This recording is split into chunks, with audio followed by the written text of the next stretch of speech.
Hi, and welcome to the Wine Enthusiast podcast. I'm John Capone, executive editor of Wine Enthusiast magazine. Back when we were working on the New York City issue of the magazine a few months ago, we started to think of the issue as being what would happen if you threw this big wine party in New York City. And we asked, well, who would be there? MJ Towler sprang to mind. Sure, he lives across the border in New Jersey now. We won't hold that against him.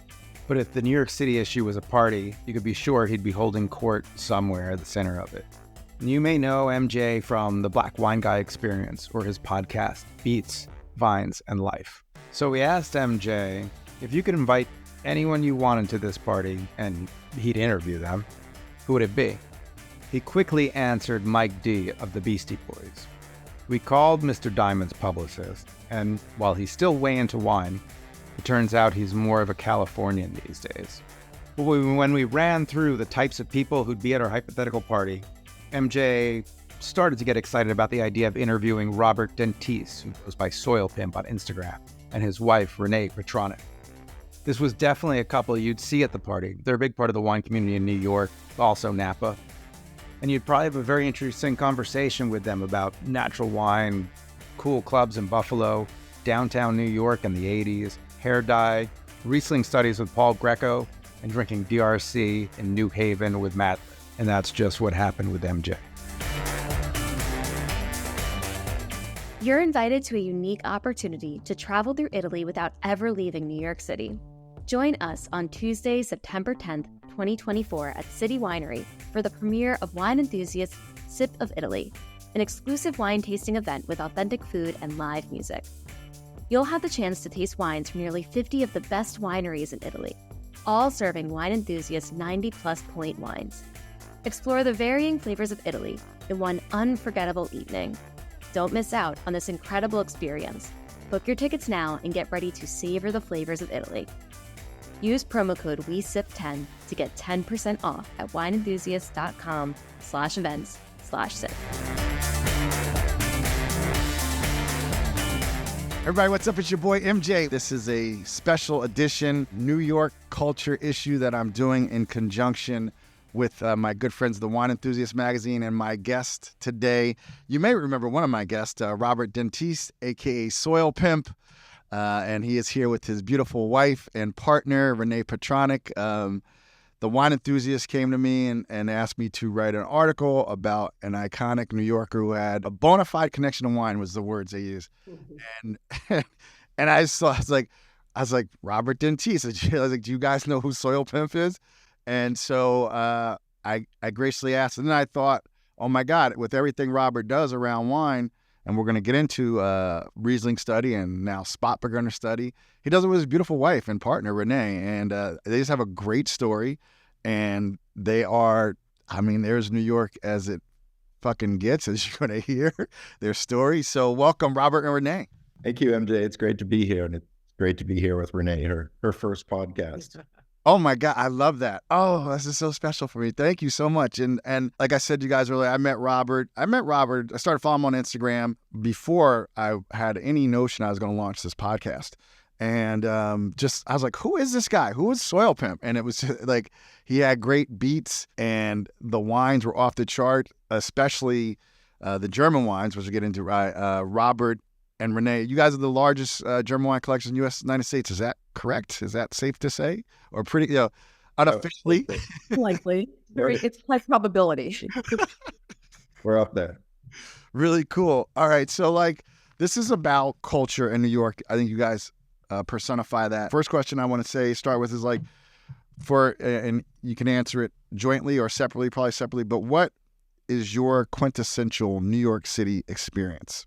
And it could be anything from something that happened on the street or how your career involved. It's just what for you is your moment. For me, my quintessential New York City experience is getting up and going to Union Square Farmers Market and seeing all these amazing people who travel in to bring us their hard work and to be able to bring them home and celebrate what we have here. I wish you could read my mind because I was going to say the exact same thing. So going to the farmer's market, then going to the galleries or, doing something in New York and then having Renee cook an amazing meal from the farmer's market is probably what I, think, most about New York, particularly in the spring when things are just popping at the farmer's market. So we're both in sync on that one. This is so perfect. So let's back up a little bit. New York is a city where people, they're just saying if you can make it here, you can make it anywhere. So a lot of people, I say a large majority of people, move to New York City from other places. Where are you two from originally? We both grew up in Buffalo, New York. And how did you meet in Buffalo, New York? We met in a teen club. Really? Yes. Just to be clear, we were teenagers. We weren't creeping in a teen club. A very cool club called 2001. And it was honestly probably the coolest club in Buffalo, certainly from an aesthetic point of view and a music point of view. And on Sundays, they would do all ages, and we were both underage. The drinking age was 21. I was actually one of the weird people who, when I turned 19, the drinking age was 19, and then it turned 21 6 months later. So I went from being legal to not being legal. And so we, both went to this teen club because it was the only thing to do in Buffalo, literally the only thing to do. And that's where we met. So you've been together ever since, Yeah, without a doubt. That's great. When did you move to New York City? 93. Okay. And what prompted the move to New York City? I mean, you're from Buffalo, it's upstate. We both wanted to get out of Buffalo as fast as we possibly could, and we both loved New York and just couldn't wait. We went to school there, so we hung around to get, that done. And as soon as we were both finished, we moved here. What borough did you move into? Like, did you move right into Manhattan? Or we moved into Manhattan. Ironically, we moved literally a block and a half from my office today. Renee had a work colleague that hooked her up with a short-term apartment. And as soon as we got here, I mean, we had been here a few times before together, but I mean, we just fell instantly in love with everything about New York, particularly, the food and wine world, which, didn't take long for us to get into. Yeah, that's a good point. So, I mean, but you come in at 93. That was like Biggie, Bad Boy, hip hop era. The era that we missed, which I would have loved to have seen, is the 80s. And, we were close enough to it that a lot of people told us about it. But, New York in the 80s, I think people used to refer to downtown. And there were just 500 to 750 people that hung out downtown. And when you said you hung out downtown, that meant you were part of that group. And there was still a little bit of that left that we were able to experience. There, Williamsburg, places like that didn't exist. I mean, we went to Williamsburg early on to go to a Thai restaurant, and, we were honestly scared as hell that we weren't going to be able to get out. Yeah.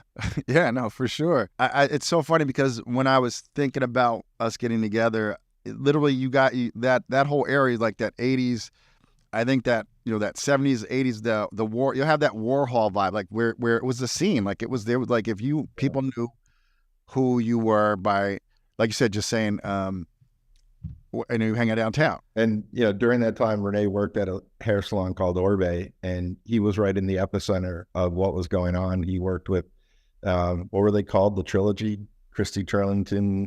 And Evangelista. Yeah. I mean, and the guy that Renee was training with, I mean, he did Madonna, he was dating Steven Meisel. So we got to experience a lot of really cool things as a result of, Renee's world. Yeah. So Renee, your world, you're in the world of beauty, fashion, style. What's kind of like? I'm a hair colorist. Okay. And there are so many times I've often thought about, how it's this privilege of being able to make a person feel really good about themselves by designing something that's perfect for them and, making it more of a one of a kind versus something that's just repeated. It's amazing to be able to give that gift to someone. Yeah, I've heard, side conversations sometimes are recent, like you're actually a very kind of, you have a lot of repute in that world for helping people with the color. Like you're like people, like if this is Renee Patronik kind of thing in that world. Is that true? Is that safe to say? Yes, especially for brunettes, which is Renee's specialty. So like me focusing on Riesling, she decided to focus on something that was a little bit uncommon. So a lot of articles, if you look, the queen of brunettes, and Because there was a whole, a lot of women who were, overlooked by everyone wanted to be blonde. Everyone wanted blonde hair. And it's like, wait, no, not everyone should have blonde hair. And to kind of find this whole group of women, to just be able to say, yeah, I got you, like, let's focus on something that's really beautiful for you as a brunette. Even that is so New York, right? Like, it's 8 million stories, and like, it's finding your niche. And I don't know a whole lot about the fashion world, but yes, I mean, growing up, 80s, 70s, it was all blondes. But blondes have more fun. There's all that. Being a kid from New Jersey, I always like brunettes because of all the Italian girls. But like, I never got the whole, and it's fine, but I never got like why everybody wanted to be blonde, right? Like you said, I never understood that. So you guys talked about going to the farmer's market. When did food and wine really enter your lives and become a big part of your life? Yeah, I think it was very early on. I wanted to go to a nice restaurant, and as soon as I had enough money to afford a nice restaurant, I did all of my research, and we chose Boulay, and we went to the original Boulay that was the very small one. Walked in and immediately was just completely transfixed by the smell of apples, because they would have an apple archway that you would walk through to enter the restaurant. We had an amazing meal. Renee was a little bit sick, but for the meal, unfortunately. But it was the first time we really had a dining experience like that. And from that point forward, we really fell in love with food and wine. The expression, if you can make it here, you can make it anywhere. Do you agree with that? You agree or disagree with that sentiment about New York City? Absolutely. Yeah. 100%. Yeah, absolutely. And also New York City has a distinct energy. How would you say that energy of New York has shaped who you've become individually as a couple in the world of food and wine? How's that energy of New York shaped who you are today? I mean, I think it sets a very high bar. I mean, you're spoiled here with everything that you could possibly ever want. You're spoiled with the best restaurants, with the access to every type of wine. I always joke and tell people, the best place in the world to learn about wine is New York City for multiple reasons. One, because of all of the great restaurants and great wine lists here, all of the great wine professionals here, but every great winemaker in the world comes through New York all the time. Yep. I get invited, as I'm sure you do, MJ, to, things almost on a daily basis. So I think just having a voracious appetite to learn and to explore and to take advantage of everything that there is here. We have that same sort of viewpoint, throughout the world now. Let's unpack Soil Pimp, the Instagram handle. So that's like, it's got maybe you have 30,000 now. It's a lot of followers, and you're like, who is this? And the funny thing was, like, he wasn't a winemaker. You tell you weren't a winemaker. It was trying to figure out that. So let's talk about that, and then the genesis of Riesling Study, or the birth of Riesling Study. Sure. There's a band. It's a Japanese funk band called Soil and Pimp Sessions, and whenever I heard them either on the radio, Giles Peterson, who's an idol of mine, plays them a lot, or would just see them around, I always used to think Soil Pimp, that's like terroir in wine. What a winemaker does is he effectively, or she pimps the soil and, creates terroir. And so literally, without a thought in the world, the first time I signed up for Instagram, I needed a handle, and I was like, Soil Pimp. And it has since taken on a life of its own. I don't hate it. I don't love it. I never have once referred to myself as Soil Pimp. But there's been a lot of funny moments, including, Renee walking through the farmer's market and chefs yelling, "Hey, this is Soil Pimp." And, walking through a Freddie Gibbs show and having people screaming from the rafters, Soil Pimp and Riesling Study. So it's taken on a life of its own. And I don't know. All I do is post about things I'm passionate about, and I think it's resonated with people. And the other really cool thing I like about the whole social media angle is that, I work in a profession that I don't really do things that I'm passionate about. So it allows me to interact with people all throughout the world who are also interested in food, wine, music. And we really met a lot of amazing people, wonderful people through that. And it's amazing how many people know you. I mean, we were at Noma and someone came up to us and was like, you guys are the most important people in German wine. We know about it. And they were German wine merchants. So crazy. So going back to Riesling studies. So Stephen Bitterath from Von Boden used to do Riesling Fire every year. And in 2020, nothing to do with the pandemic, he was just, extremely busy. Von Boden was doing great, and he decided to take a break from doing Riesling Fire in 2020. So I decided, just for the hell of it, to do a small little Riesling gathering, and I decided to call it Riesling Study. So we talked to our friends at Attaboy. They, were super, interested in doing it with us. So we did a buyout. We did it on Sunday night, and it sold out in like a day and a half, and no one, knew at all what it was. And it was a BYOB, super, chill, nothing like La Pauli or any of the more stuffy events. We had great music. We named all of the tables after great hip hop records. And it was just great. I was like, hey, we're kind of onto something here. So talked to my friends at Ops and asked them to do a buyout on Sunday. I put it up on my Instagram. It sold out in 2 minutes. Only 40 seats, but it sold out relatively quickly. I don't care, man. That's incredible. Yeah. I hate it when wine professionals and wine writers, go down the narrative that, Riesling's a hard sell. Like, no, it's not. You just need a little bit of a, passion with it. And then we've done, now we're up to 18 or 19 different Riesling studies, and we've done them all iterations. We did 8 people at Oscar in the private room coming out of the pandemic, and we did 300 plus people in Memphis with Cut Chemists, and we're going back there again in April with DJ Mug. So we've done them all sizes. We're trying to get more and more music integrated with them. And it's just a great, unpretentious, welcoming, some people bring 1 bottle. My friend Albert brings, 2 cases. It's just wonderful. We want everybody. And if you don't know anything about Riesling, I tell people, don't even worry about it. Just show up. We've got you covered. And it's really been a great experience. And I wish I could do more of them, but they take a lot of time and effort. Renee will attest to that. A lot of work. And it's always so wonderful when you get a couple or a person who says, I've never been to one of these and I don't know anything about Riesling. And I'm like, this is a perfect place for you. Try as much as you want.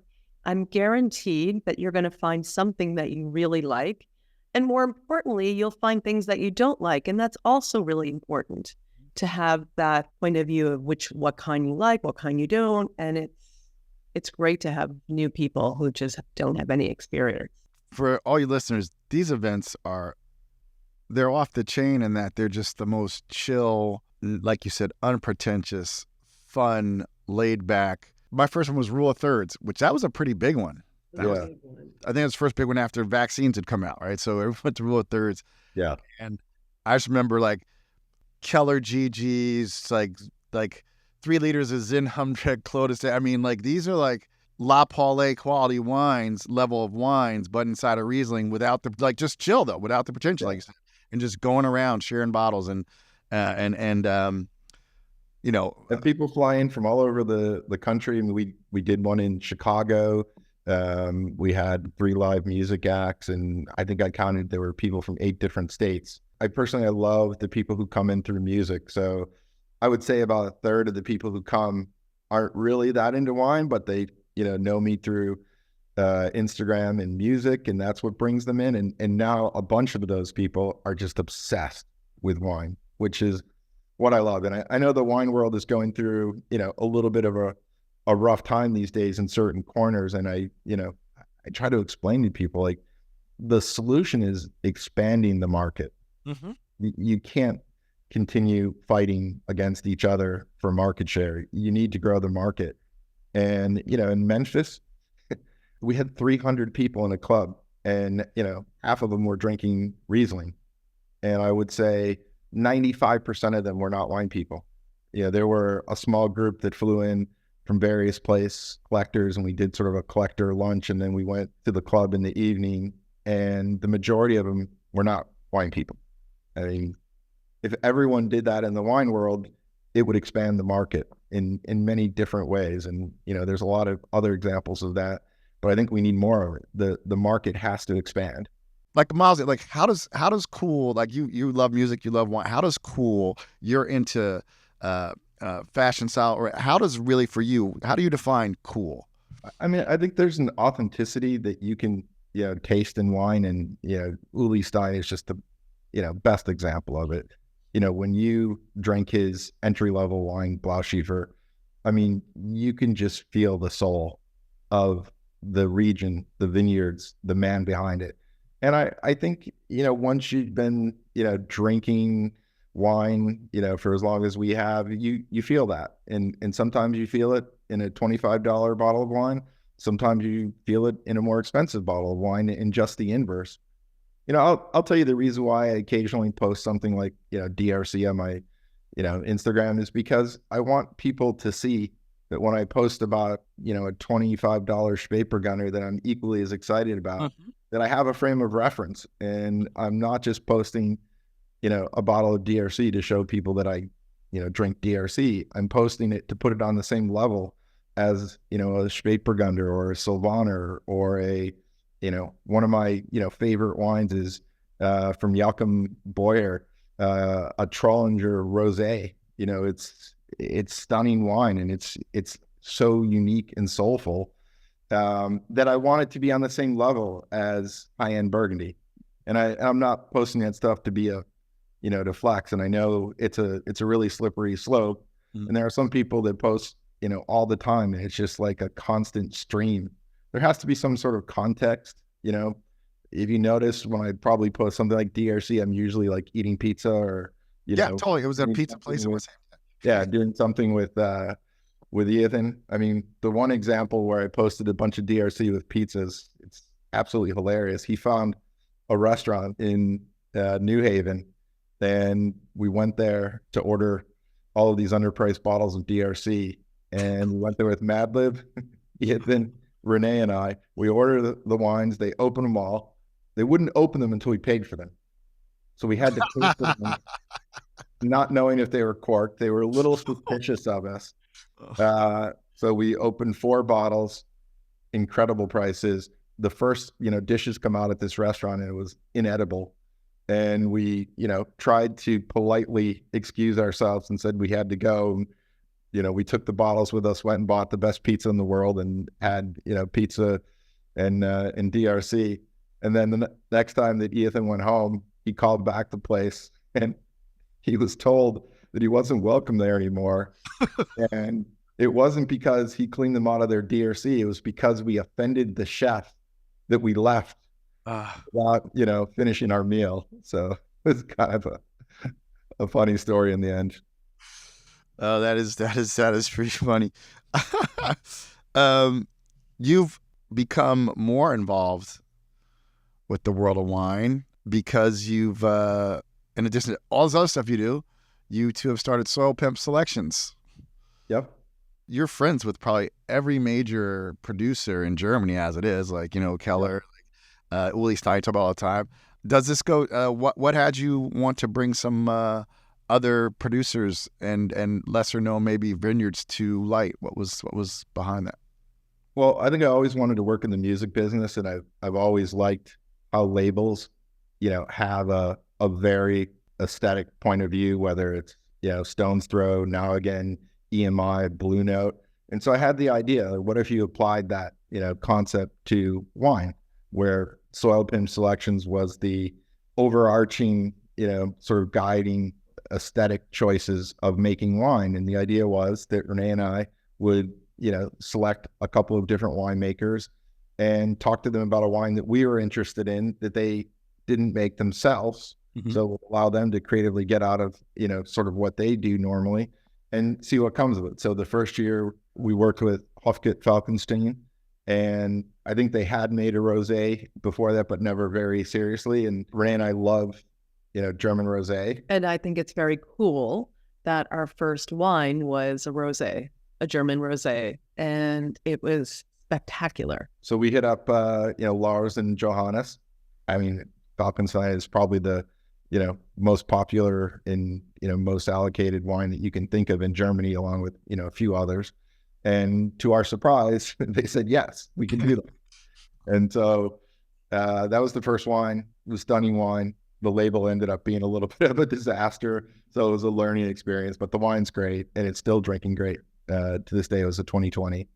And then in 2021, we met through source material, Wolfram Stempel, who was a young winemaker in Germany. And when we met this guy, and, we've been doing this long enough where you just meet somebody in the first 5 minutes, they're a great winemaker, even before you tasted their wine. And they're doing something unique that no one else is doing. And that was what it was like when we met Wolfram, at our first meeting. So I've always been enamored with Cabernet Trocken. I think Cabernet Trocken is a fascinating category. It's basically trying to get a wine extraordinarily ripe and perfect at really, really low alcohol levels. And so I said, hey, can we, try making a Cabernet Trocken? I was like, I've never done it, but I'd like to. So we ended up making 3 in 2021, and they were spectacular. A little bit, on the geekier end of the spectrum, not for everybody, but we love them. And I think most people who I would, want to love them definitely did love them. We made 2 more with Wolfram in 2022. He had to stop making wine as his wife is Japanese, and they decided they needed to go back to Japan to raise their children. He's stunning. He's going to be doing something in wine at some point. And then in 2023, we also have made 2 or 3 wines in Franken. Mm-hmm. And again, we went down the rosé path. And there's a really geeky grape called Fröbergunder, which is kind of a higher acid, lighter Pinot Noir that's only grown in Franken and maybe one other region in Germany. So we did one of those, and then 1 or 2 other experimental ones that we still have to try and see if we're going to release one or all of them. But the idea is really to think about it like a music label where, we're sort of guiding the style and the things that we're interested in, and then working with winemakers to execute it. We certainly don't do any of the work. It's all done by winemakers, but they're more than happy to do it and super appreciative for everything that we do for German wine. Riesling study there's always somebody, people bring like Shiner bottles of different things, right? Like, so there'll be like 500 bottles of Riesling. I always love the Riesling study after shot. They're the It's so great. But people will bring, just bring bottles because they want to share.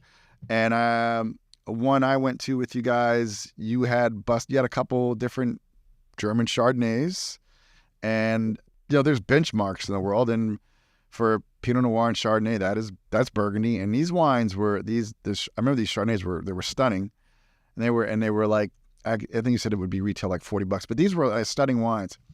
Then we were at Noritha, which the party that Dan and Renee go through, and you had some stunning spot burgunders you brought to that. So talk about whose idea it was. So what happened, Renee? He said, let's do spot burgunder study. And you said, oh no, Robert. Or you like, yes, let's do spot burgunder study. I think it started out of me really falling in love with that grape. I believe it was, I really started. Yeah, I think Renee liked Pinot from Germany, maybe even before I did. Mm-hmm. And she fell absolutely in love with the Basenhaus. I mean, I couldn't get enough of it. And every time I opened a bottle, I was like, God, this is amazing. This is amazing. And that kind of was kind of the beginning of then like, wow, Robert was like, there's got to be a lot of other amazing Spätburgunder. So it kind of started it. Yeah. I don't know. That was just an intuition. I think that's because one you share with me, it was so silky smooth. It was just, and kind of reminded me of like, it had like the person, I could see like inside of your personality, why you would be drawn to that style of wine. And talk about the first, I really could kick myself because the first spot burgunder study, which was, we believe to be the largest ever tasting of German Pinot Noir only in the United States, correct? I mean, technically that was the third one. So I'll give you a little bit of my history with Spätburgunder. Roughly 15 years ago, Stephen organized a dinner at Seasonal, and Klaus-Peter Keller and Carolyn Deal came over, and they hand selected the majority, if not all, of the wines. Eric Asimov was there and he wrote it up. It's called Pinot Noir with an umlaut. You can see the article in the New York Times. And I think we walked away from that tasting thinking that, there was some promising wines, but nothing really grabbed me. Nothing was a perfect wine. And a lot of them were a little bit too heavy, maybe a little bit too much oak, and maybe trying to emulate Burgundy a little bit too much. Mm-hmm. And then Enderley and Mole came on the scene and we fell in love with those wines. And then after that, it was Vosenhaus. And then, over the last 3 or 4 years, we started to get really deep into the category. And I think there are a number of things happening. There are a younger group of growers who have been influenced by other regions, particularly Burgundy, but Oregon, New Zealand, other areas. Global warming is helping tremendously. They're also finding the right clones, the right sites. They're learning, what the right style is in the winery. And most importantly, they're passionate about it. I think a lot of growers who were Riesling experts in the 90s and in 2000s decided to make a red Pinot Noir in Germany because they could, but it wasn't really their passion. They made 60 other wines and 1 or 2 reds. Now you have a lot of winemakers where the red is their calling card. So we're drinking one right now, Jonas Dostert, probably the most singular Pinot that I've had in many years, and it has a distinct style that I think you could only do in the Mosel. And there really hasn't been a lot of great Pinot coming out of the Mosel because it was too cold and because there was nobody who really focused on it. So incredible category. 2 years ago, we did what I would call the first Spätburgunder study, and Eric, came to that. We had Lyle Fast, Steven, Eric Asimov, a few, collectors who I would say are a little bit more on the Burgundy end of the spectrum. Mm-hmm. And we were blown away by the wines. Completely different than the earlier tasting. And one of the things I noted was that more than half of the producers that were at that tasting, and myself and Steven and Lyle kind of curated it, we're not even making wine when we did the original one at Seasonal. And then I did a second one in Germany this December, and I had no idea if anyone would show up. There's a really great restaurant called Die Moselle, and we did a Riesling study there that was fantastic.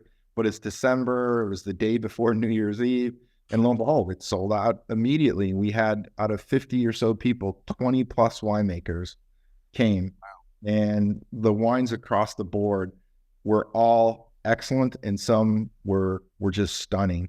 And Marcus Molitor, who's a legend in the Mosel, he brought a 90 Grocker Himmelreich, which was the first Pinot that he made. So Pinot Noir was actually outlawed in the Mosel from the 30s up until 1986. Wow. So he planted the vineyard in 86, and 90 was the first wine that he got from that vineyard, and he never sold it because it's so important to the history of the domain, and he brought one, and that was stunning. Stefan Steinmetz brought a number of wines that were stunning. We had a Jonas Dostert that was stunning. Peter Leopold came all the way from Franken, brought some great wines. There were some good Kellers. The quality level was just incredible. So after that, I'm like, I got to do this in the U.S. So we did the one at High End Chicken House, we had 80 plus Spätburgunder. So I don't know if there was another tasting in the U.S. with more, but I'm going to say that's probably the largest ever tasting of Spätburgunder in the U.S. And again, I think the wines were extremely well received. I would say the harshest critic was, I tasted lots of great wine. I'm not going to stop drinking Burgundy, but there are a lot of great wines out here that I'm going to add to my cellar. And, to some who are like, I'm blown away. I got to buy these wines. And a couple of the takeaways from that tasting, the lower end of the spectrum, like the $20 to, $35 range, there were some stunning wines, which is a very hard price point for Pinot Noir. And then the regional differences, I think we had 11 of the 13 German wine regions represented, and you're starting to see some regional personalities. I don't think that, we're yet to the point where you can see the vineyard, terroir differences like you would if it was a, tasting of 80 different Burgundies, but you're starting to see terroir emerge. You're starting to see, winemakers, have a much lighter touch, and, they're world-class wines. So that's great. That's so cool. Let's get back into New York. What part of town do you guys reside in? What neighborhood, roughly? Alphabet City. What about Alphabet City attracted you to that neighborhood? It's real. Just like the wine we like, it's real. Yeah. It's one of the last parts of New York City that has every type of person living in it. You know, those parts of the city, you kind of know what kind of people are living where, Yeah. and Alphabet City has everything. And it, to me, is truly has the soul of New York City. I love it. What's your guys' ideal weekend in New York City? We love lunch and early dinners. So Love lunch, love a beautiful long lunch, yeah, and going to hear live music. You know, that's always a treat to be able to hear and see live music. yeah, we're big fans of lunch or early dinner. So Four Horsemen, you get there 10 minutes before they open, you're always going to get a seat. And restaurants appreciate that when you come when they're slow and when you don't hit them up all the time asking for a reservation at 7:30 on Friday night. So, probably half or more of the times we go to the Four Horsemen, which is our favorite restaurant in terms of the amount we go, we go for lunch when they're slow. And you mentioned live music, Renee. Do you guys have any favorite venues? Is it just artist focused, or is it just like a venue you like to go to because either you're off brand and you're having a cocktail, or they actually have a good wine list, or they let you BY, or just do you have like a spot or is it just strictly driven by the artist? It's driven by the artist, for sure. I mean, we're very fortunate. We have New Blue that is at our corner. We like New Blue a lot. We like Public Records a lot. Those would be two that we probably frequent, more than others, but it's mostly where the artists are playing. So cool. All right, so a few more New York questions before I let y'all go. Biggie, Jay-Z, Nas. That's a tough. If you got to pick one that kind of sums up your New York experience, or that you just like. I would go I with like Biggie. all three. I like all three. Wow. I'll go with Biggie. I think I'm going to go with Jay-Z. Thinking about how much I was moved by him in the 90s and going to his farewell show, his first farewell show. That's first of 30 farewell shows. maybe that was 98 or 99. And I still remember like how amazing that was. That's so cool. Okay, as a couple, as teenage sweethearts who do what is very hard to do in this world, stay married, stay in love with each other, and grow together. What advice would you give to anybody who's coming to New York City to chase their dreams? Just laugh, have a good time. You're going to be stressed out. This city is tough, but you got to have a sense of humor, and you just got to laugh about it. I mean, we've gone through, a remodeling of an apartment. We've gone through 9/11. We've gone through Sandy. We've gone through, just crazy stuff. You just have to enjoy yourself and have to laugh, You also have to realize that after your first difficult year in New York, which I think is really hard to explain to people how much stress that first year is, getting into the rhythm of the city, because you have to. You can't if you're not aligned with the rhythm, then you got to go home. But I think it's really important to know that you find your place. You find your place, you find your people, you find your things. It gets better. It gets better, and the city always inspires you, and people in the city inspire you. That's great. If we were to fast forward 20 years, how do you think New York would be different? And then how do you think it would be the same? I don't think it's going to be radically different. I mean, I argue all the time that, New York is not radically different over the last 20 or 30 years, especially in the areas that we live in. Of course, there are always neighborhoods that go in and out of vogue, but I mean, it's still New York, and there's no place like New York. I think the one thing that is a bit frustrating is it's hard for artists here, to make a living. There's a reason why that, a lot of the music scene is more exciting in Chicago and Los Angeles. It's hard. I would like, our city to figure out a way to make it a little bit easier for people here who are in the arts, to survive. It's tough for them. Really, really tough. Right on. What do you hope, last question, what do you hope that your legacy will be in New York City? I hope that the city appreciates our love for the city and that we took advantage of everything it had to offer, and lots of other people were inspired by that and, also did the same, because you have to, take advantage of New York. The fact that people think that it's the city that never sleeps, that's not really true.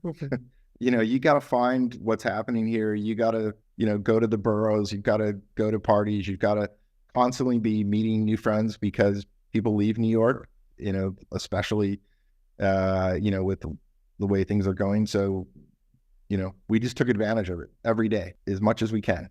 Take it all in. So hopefully New York appreciates that we did that. And I always feel like I just always hope that we can, I can, Robert can inspire someone, because this is an amazing city that has so much to give.